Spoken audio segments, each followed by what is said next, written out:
Spain's property news with Sanson's Property. Hi, I'm Brian Stevendale. We're going to get into real talk now. In this week, we talk about tax. Not a funky subject, but Americans particularly, you're coming here in record numbers. Let's look at your implications to Uncle Sam, not just to here. And there are great things like Beckham's Law to work for you. And what about the essentials of moving here? We've gone into detail on that for you. And tourism numbers, they're going through the roof.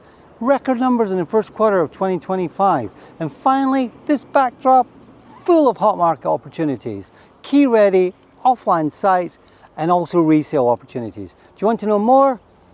Watch on. Welcome to this week's property update. And I'm diving first into Spain's Beckham Law and what Americans really need to know about it. The Beckham Law has been making a lot of waves in the news recently, where more and more Americans are looking to take advantage of this special tax regime. We're moving here.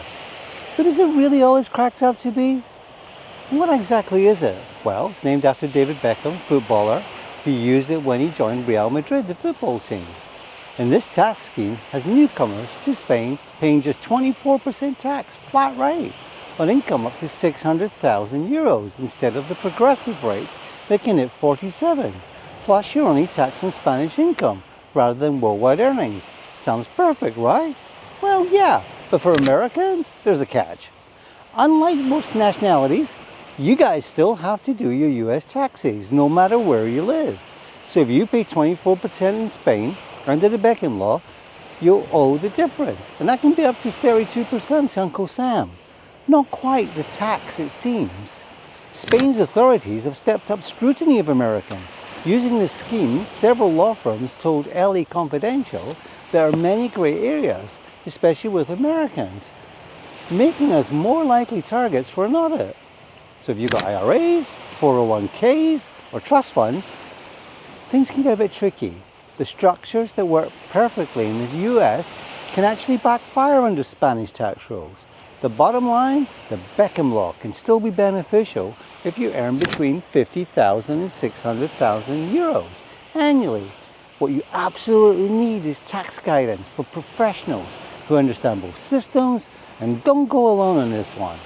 This week's update on Spain's Beckham Law, if you're considering making this move, drop me a message and I'll point you towards someone reliable in tax who can help navigate the waters. We've been exploring why Americans are increasingly choosing Spain. Could be something about this backdrop.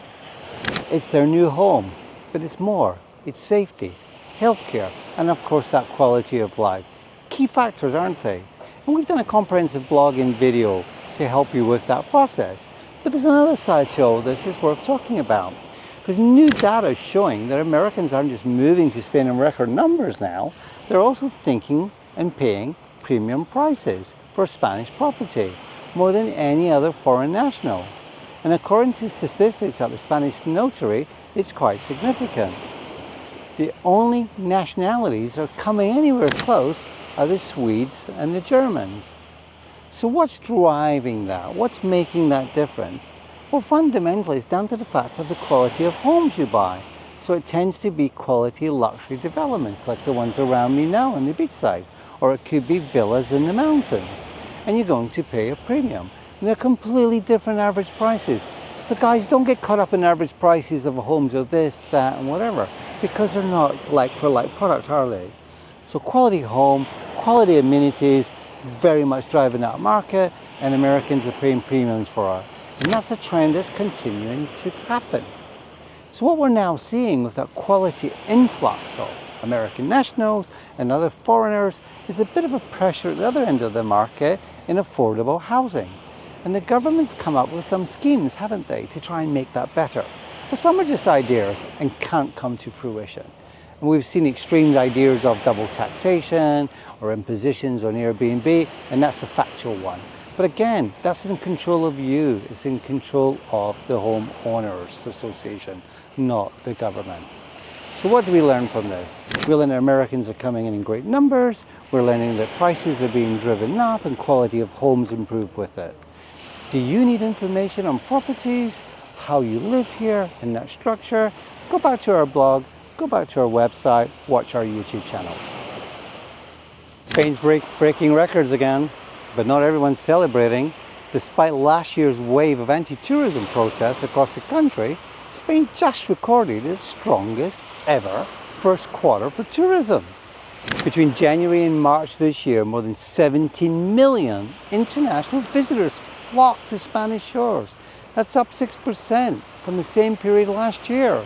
And they're spending big. Foreign tourists pumped over 23 billion euros into the Spanish economy during this year. And the tourism minister reckons there'll be 100 million visitors this year. So with an average spend of 1,400 euros per person, you can see the impact on the economy. And of course this is offset because in some tourist cities, for example Barcelona and Madrid, it does put a squeeze on Airbnbs, holiday lets, that kind of thing. But that's been addressed with some legislation now. And in other areas, like where we are now on the coastline, many people choose hotels, or they're in communities like the one behind me that offer full resort style living.